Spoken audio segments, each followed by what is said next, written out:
Welcome to the DTC Insider Podcast, where online business owners come to find actionable tips and tactics to grow their businesses.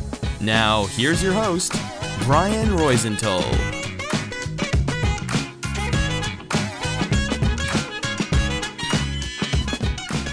Hey, welcome to another episode. I'm Brian Roisenthal, your host, and today I'm super excited to interview Bob Verlaat, co-founder of Dore and Dore and Rose.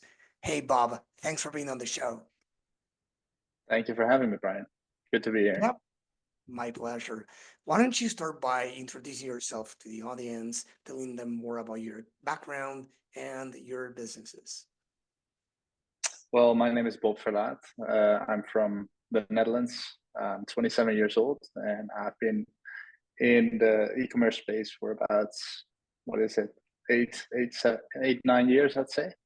And as you said, I'm the co-founder of several e-commerce brands, under which Dore and Rose and Here's. Amazing. So you didn't found only one company, you founded many e-commerce brands. Is that correct? I wouldn't say many. We run a couple of e-com brands together with my partners. Yeah. Okay. Yeah, I mean, it's already tough to succeed with one, and you're pulling it off with multiple ones. So first off, congrats. And second, I think for everyone listening to this or watching this, why not?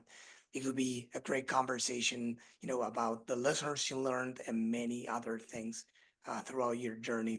So I would like to start by asking you exactly that. Now you have recently founded Here's, and the previous company you founded, or one of the previous companies you founded, was Dore and Rose. So which key lessons that you learned from that company did you apply to build Here's? Well, I think that's a good question. I think there's many different lessons on all different fronts, like in operations, in marketing and branding itself, and how to, you know, decorate your website, how to utilize your brand. Um, but yeah, it all comes down to like your optimization processes. That on the first business, like Dore and Rose was our first brand and launched about 3 years ago. At that time, we didn't know exactly what we were doing on the brand side, and there were so many things to still discover. And we just went. It was like a really lean startup and just doing what we thought was right. Well, 3 years later, starting a new brand, or 2 years later, starting a new brand. But over time, every time you start something new, you take your lessons and you bring that into the new brand, and it goes on every department of the company, basically. And what was the what was something that you said, I'm not doing this again in my next company when you founded Here's? That would actually be like one of the products that we first tried to launch. Like what I wouldn't do next is like having a product that's not per se a direct problem solving product, or that would be too complicated to market in the e-commerce space. Like too heavy products is a great example, or products where it's very hard for the customer to understand what the product actually is.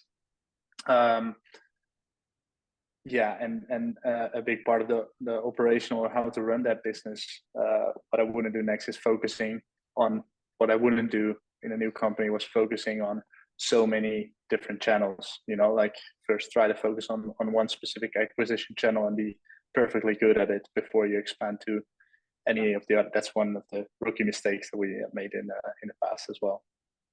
That makes sense. And what about product market fit? Because that's something we discuss pretty often on this show.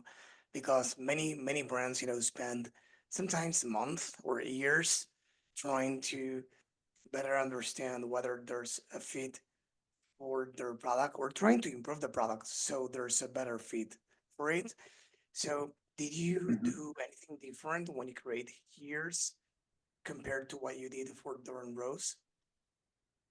In terms of product market fit, I think the strategy was the same. Like when we first launched our first product, we just launched a product. And I also feel like if you think if you think your product is finished, then I think you launched too late. Because there's always adaptations to either your service, your brand, or your product that need to be developed. And even still, we can always make a product better, even for Dore and Rose, even for ears. There's always something um, to optimize for it. But in terms of market fit, um, it's not that I'm launching products that didn't exist before. There have been silk pillowcases before. There have been silk sleep masks before, and there have been earplugs before. So it's not that it's a completely new product that you have to test, because people are already using it and buying it from competitors. The thing that's important is how to make your product stand out from what's already there in terms of branding, product design, uh, and your marketing, I'd say. Yeah, I mean, even though it's great to invent new products or to come up with something really, really different from what's out there, and in some case, many entrepreneurs pursue that path, and that's amazing. In your case, like many others, we can prove that it's not necessary to build a thriving business, right? You can sell something that is not completely different that compared to what's out there, but in this case, and even more in 2024, it's not, 2020 or 2021 anymore, which we could call, or some would call, the golden days of e-commerce in the recent era, let's say. So how do you, in this context, stand out from your competitors? What did you do in your case to stand out? So so a big part would be for both brands, actually, or for any product that we launch, will be to look at competitors and to see what they're doing, to see, like, what we did specifically was just like checking the Trustpilot reviews, for example, looking at the 4, 3, and 2-star reviews, seeing what were what was the actual feedback of their customers, and see how we can make a product or slightly adapt an existing product into something that does fit the customer's needs. Um, and that's your product development, right? That's how how to create something that's different from competition, that will eventually be more in favor of your potential customer. And About that's something we've done. That's one of the many examples. Yeah. Okay, what about branding? What about, I don't know, did you pick a niche to be like the only one in that category or talking to those people, or did you go broader? Yeah. Yeah, so as you can see from our brands itself, they are pretty niche. We have basically 1 or 2 products that really stand out for that brand. So it is a niche. These are niche brands by itself. But even within that, you have to pick your first target group, right? You can make earplugs, but you can make them for the music industry, or like for the people that party with them. You can make them for sleep. You can make them for focus, anything related to any place you can wear earplugs. But even for that part, we do pick a niche, and in this case, as yours is just 3 months old right now, we picked the music niche, and it had multiple reasons. Also because we were planning to launch it right before summer, but it's also a great niche to get awareness for. It's a rising market, a rising niche to wear earplugs at music festival concerts, or any type of music event.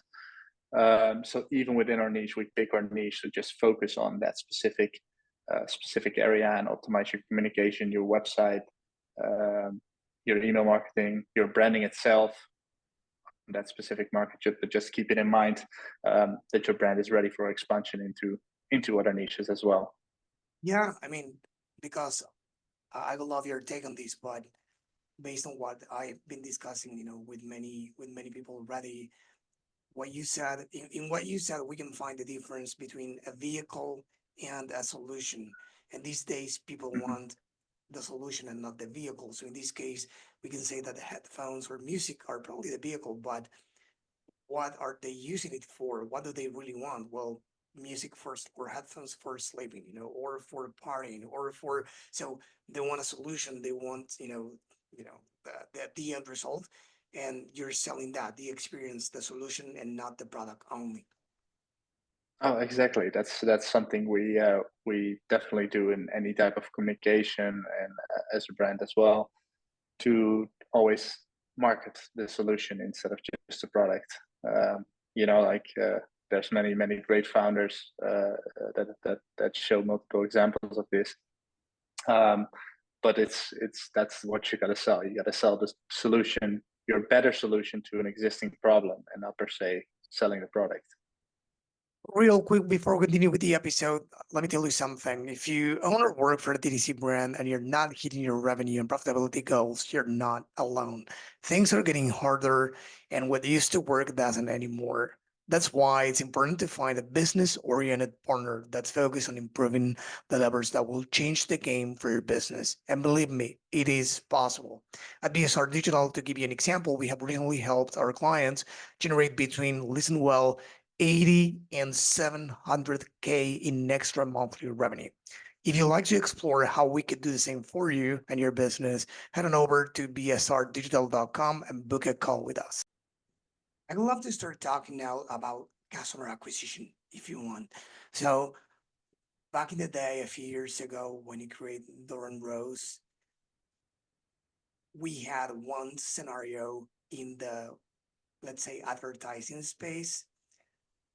It was already, let's say, what year was it, like 2022 or 2021 when you created the brand? Could be, I think it's 2022.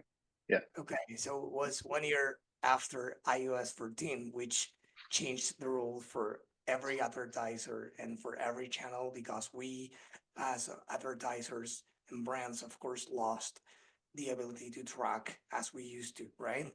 So, did you notice any difference between the time you launched the campaigns for acquiring customers for Dore and Rose and when you did it for Hears? Not per se. Like it was maybe in the very early stage of Dore and Rose, we were also like not. We were used to advertising on Facebook, but it was still a struggle to find. The first years of Dore and Rose haven't been like super successful. We saw the responses on the products. We saw like that we had something good in our hands, but making your advertising strategy profitable was a struggle back then.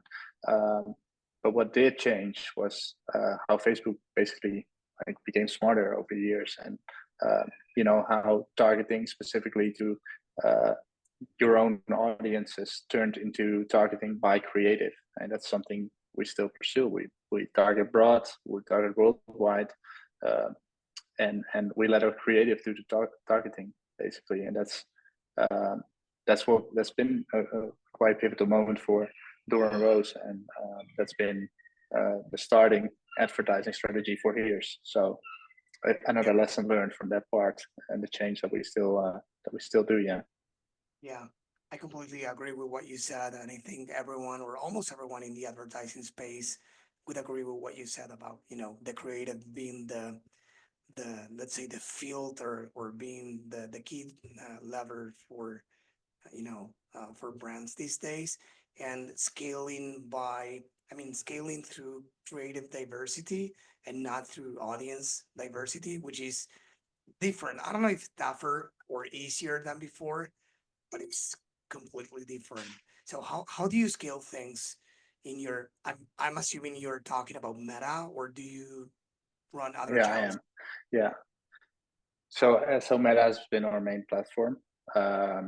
It's like I said, something we'd focused on in the very early stage of like even our first 3 years of running Dore and Rose, and now it's the main driver for Hears as well, accompanied with Google. And now it's time for us to where we come in a stage where we don't want to be reliable on just Facebook, and seeing like trying to figure out how to make TikTok work or any other type of paid media or offline marketing to really have that omni-channel. Did you start with any other channel already? Sorry, what's that? Did you start with any other ad channel already, like TikTok ads or Google ads or Oh YouTube yeah, ads? we utilize them all. The question is, however, if we make them profitable enough compared to, for example, Meta or Google, and that Right. hasn't, that hasn't been the case so far. But that's something you'd grow on. What about TikTok shops? Yeah, I heard we just started that, so I cannot don't have too much to say about that yet because it's just became available in Europe. So for us, that's a whole starting game. Yeah, and it's a whole different game. It's not creating ads. It's like a totally different game. Yeah, Building relationships with influencers, reaching out to them is totally different thing. But yeah, it's I've been hearing mixed results from brands, but it's still pretty new. And but there's a big bet on social commerce. Uh, in the latest issue of the newsletter we have every Wednesday that launched last week, we announced something that it's in line with the direction everything is going with social commerce, which is a partnership between TikTok and Amazon. And it means that people will be able to buy, or are able as of this or last week to buy on Amazon without leaving TikTok. And that's amazing. that, Uh, yeah, that chip is that will appear in the For You feed on TikTok, but it's basically coming from TikTok Shop. So Amazon is doubling down on the e-commerce features and putting it on the feed now, including Amazon and other things to come. So yeah, social commerce is here. It's a different game for sure. For agencies, for brands, it's a totally different thing. But I'm sure it will I'm be a game changer for I'm everyone. excited for it. Yeah, I'm Yeah, excited for it. exactly. And one thing you said about acquisition offline, and I wanted to validate it with you and for you to explain this to the audience. You said something like it all comes down to a great product. What do you mean by that? And what did it mean to you and to your brands? Well, like you can have the best marketing you want, obviously, but like I said, it all comes down to a great product. First of all, once your product is qualitative enough and well enough for your customers and to perceive value of your product, um, is great enough, your customers will eventually return, and that's what we noticed as well. Like it doesn't, you can have all the retention tools that you need and like put in all the effort for any customer retention, but eventually it all comes down to a great product. That's my take. Yeah, I completely agree. Someone recently said, that you can have, you can lack all the retention tools in the world, but if you have great product, people will come. Of course, with the right tools, you will make that happen more often and you can control the communication. But it's like in the beginning of, let's say, social media, back in the day when many brands didn't have any social media presence at all. We said that you are already in social media, only that you don't control what they are saying about you. You don't communicate anything on the company's behalf. People just talk about you already. So in this case, it's the same. If you're not doing anything proactively about retention, it doesn't mean that there's any retention, that there isn't retention in place. It means that you're not controlling how the retention works for your brand. Exactly, and of course it helps. It's not that, like, I believe there's a saying where they say like a great product doesn't need marketing. I would disagree because it definitely helps. Um, but that's also a similar reason why we didn't, like, we created an earplug that's actually visible, that's actually showing, and where people actually talk about if they see it in someone else's ear. I think it's a bit harder with a sleep mask. Um, or a pillowcase. But yeah, that's one of the reasons we did create a product that initiates word of mouth. Um, So we hope that that's also a part of like the product Yeah, itself being part of the marketing strategy. yeah. It's like marketing will sell the transformation story, will make promises, and then the product needs to deliver exactly that or go even beyond. If it doesn't, then you will get a bad reputation, bad marketing, and nobody will buy. You will get refunds and everything will be like that, right? So yeah, marketing is still needed, but if you don't have a great product, then it's not worth it spending dollars on anything else. So talking about retention, what do you do at both companies to retain customers? Um, well, we use like obviously the standard tools. We do use Klaviyo. Email marketing is a big part of it. We recently started using SMS marketing because for both brands, the US is becoming a big market for us as well, which is also like a new tool for us. And obviously, like keeping our community or our target group engaged through social media and great content, because I feel like that's one way to um, build that community and uh, build a community around your brand that really resonates with your brand. Exactly. And you mentioned the US. You are present in multiple markets, right? You're present in the European market and you're present in the US market, right? Correct. Yeah. What would you tell to anyone listening looking to expand into other countries or continents? Why not? What did you think that was probably that would be easier, that was probably more difficult, or which things were different when you landed in the US or in Europe, whatever you did? Well, well, the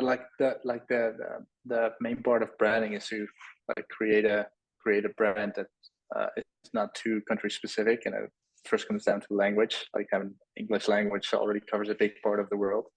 Um, if you're looking to expand into multiple countries, like we started with just one country for Dore and Rose as well, but in the end, it turned out that it's not per se our best country. Um, to that, the target audience of that country doesn't per se resonate the best with our brand. We really saw a shift um, when we put our fulfillment and operations in place to actually reach a global audience and to reach a worldwide, to be able to ship worldwide and to able to deliver your service in a proper way worldwide. And that moment, we saw there's a lot of more countries that are very interested in our products as well. Um, so yeah, like for us, it's been a good choice to start shipping internationally and also have your visibility um, um, like suitable for an international market. And the next step is obviously to actually find out what your best countries are, profit wise, service wise, and optimize those markets in through other channels than just your uh, paid media strategy. Kind of, you know, research on the US market before going there? And if you did, what were the main things that you looked at? Again, just in case somebody in the audience is looking to doing the same and they're wondering, what should I, if I want to go from the US to Europe? I don't know, most of our audience are in the US. So it's like, I want to tap into the European market. Where should I start? What should I do first? Well, to be honest, it comes down to the same answer that I had with launching a product, and this is my take on it. There's probably a whole lot of people who do their research, but I don't. We just started advertising there and see how the customer responses were, what were like the pain points for us to ship product there, and optimize those logistics, the operations, the way we communicate, and the way we use our marketing channels. So again, yeah, was just go and see how it will be perceived and optimize for that specific country, and that goes for anywhere. I like that. And then you again work for own companies in different growth stages, right? So do you measure the same things, the same metrics, or the same metrics, I would say, for both of them? Or do you measure one or a few things when you start the company, and then as it grows, you like monitoring some other metrics? Well, it kind of depends. It's also not that like our different brands have the exact same strategy. There's of course, a strategy where you aim for brand value or you aim for direct profits. So those, like for those brands, it's a bit of a different situation given the fact that it's completely different products. It's a different stage of the company as well. So yeah, we do look at different metrics, um, and there's a different metric for each of the departments. Basically, we work with one specific metric for any of the departments in a company, and yeah, between those brands, the current metrics do the type of metric that we use does differ because like for a brand where you aim on like bringing up the value of the brand, it's not a good idea to look at your uh, the ROAS in the first month, for example. There's a whole another way of um, you know measuring success of that brand. So that changes over time as well, and it changes for each type of product, brand, and strategy of the business model.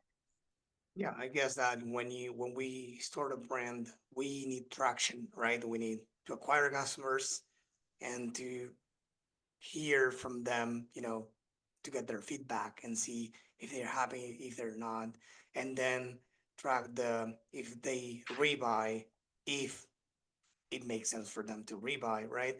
Etc. But then when you are more established, you want them to come back or find a different product for them to come back if it doesn't make sense for them to buy the same, um, and etc. So is Exactly. that Yeah. okay? Yeah. Great. That's one of the metrics. Yeah, that's one of the parts that changes over time. Yeah. And for your brands, what are the main growth levers besides advertising? Um, the main growth levers, like a big part of the growth of those brands, I've already like kind of discussed, but it was like really a shift when we started shipping internationally and building our business around an international marketing strategy in terms of advertising, but also in terms of like reaching the market and optimizing for each market. Um, so yeah, that's like I would say that's been one of the biggest parts, together with optimizing your margins, better like creating better margins, better shipping, better service. It's all the many small things that create a synergy to a bigger picture. What about licensing? It's something you did, right? Licensing. Yeah. What do Or what do you mean by licensing? or maybe I'm wrong. Product licensing or brand partnerships, product licensing.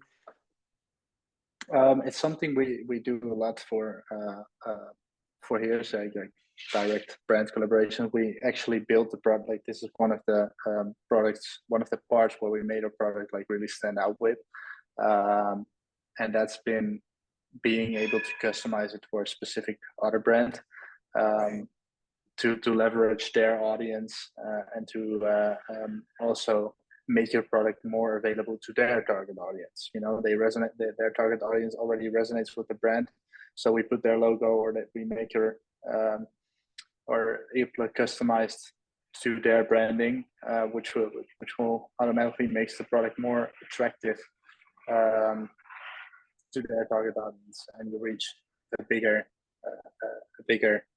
target audience for yourself. So that's been a big part of like the strategy of Here's from the start. Um, for Dore and Rose is a slightly different scenario. Then one of the last things I have to ask you, because now talking about those founders who are looking to launching a second brand. They own one, they are happy, but then, you know, they have the opportunity to launch a second one. How do you structure the team, in this case, yourself, your co-founders, to handle multiple brands? Uh, So, so a big part of it, like being able to manage this is having the right SOPs, having like a good operating procedure for each of the departments. Basically, to say like, hey, like someone new comes in or someone gets, um, there's a new employee or new team member that joins the team. He can follow the exact structure of the other brand, where we already learned so much. And it also comes down to having several team members also managing both the brands. So the teams are somewhat mixed. We have also some team members that work for a specific brand, but it mostly comes down to having the right SOPs, so you can always learn from each other. Teams can learn from each other, and follow a strict procedure for most of the operations of the company. do you have like let's say one of the founders, let's say being the CEO of one brand and the other co-founder, the CEO of the other one, or you make decisions like as a round table for both brands?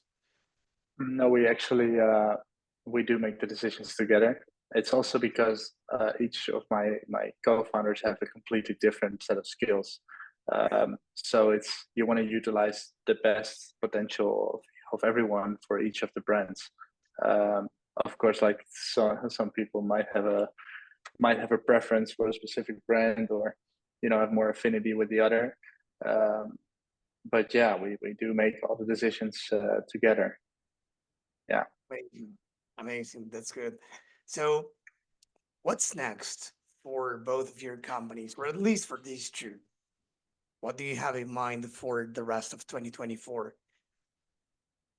Well, aside from like the financial targets that we have, um, like it's a different scenario. So like for years, we just launched, and there's a lot of customer research to do in terms of what we're going to be launching next, and how the brand is gonna evolve. And there's a lot more unknown compared to a brand like Dore and Rose, and where we have a very clear view on what our customers want.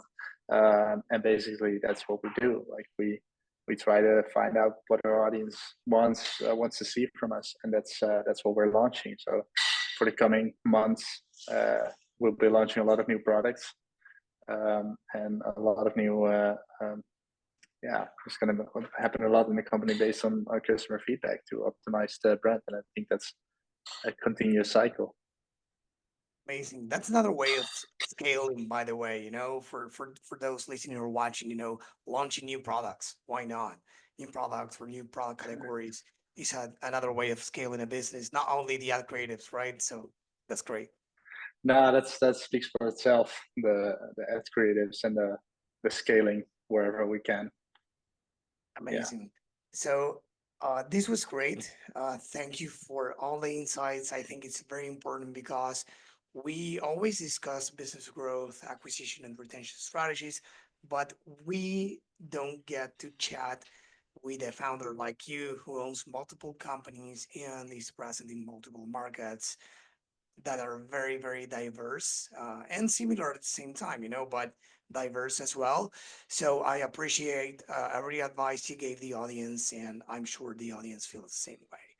So before we go, I do have one final question, which is, do you have any book that you love that you would like to share with the audience? We put together a list of books mentioned here in the show every single year. So I would love to know if you have any. The first book I'd recommend would be it's a corny name, but it's Think and Grow Rich by Napoleon Hill. That's one of the best books I've read. in terms of like the mindset and how to accomplish what you actually want to accomplish both in life and business. So that's my pick. Like I'll leave it there. That's a great book for everyone to read, and I highly recommend that one.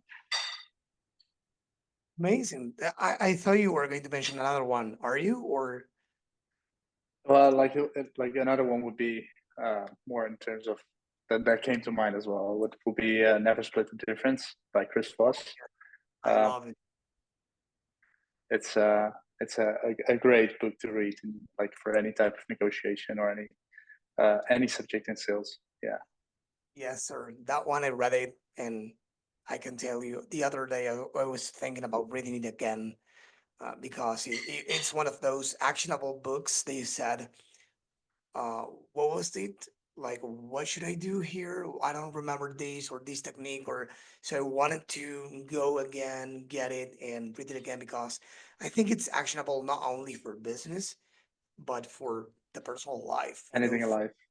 Yeah, for improving relationships, not forgetting what you want, not in a bad way, but how to understanding people more, how to build rapport more. It's not only about getting what you want. It's a book that I recommend as well. And yeah, it's an amazing one. Thank you for these two. Of So course. again, I had a great time. Thank you for being here on the show. Where can people go to learn more about you and your companies? Well, like the companies, the websites of the company are here's.com and doreandrose.com, which are the same names on Instagram. And my name is Bob Verlaat, and I think you'll find my channels everywhere Amazing. So on as those always, names. for you listening to these or watching these, if you go to the dtcinsider.com, you find the episode in the show notes. You will see everything he mentioned, including the books and all the social handles and the website. Bob, it was a pleasure to have you here. Thank you again for being on the show. Thank you for having me. This episode was brought to you by BSR Digital. We help DTC brands grow through paid ads and email marketing campaigns. If you'd like us to help your business grow, head on over to bsrdigital.com and schedule a call with us.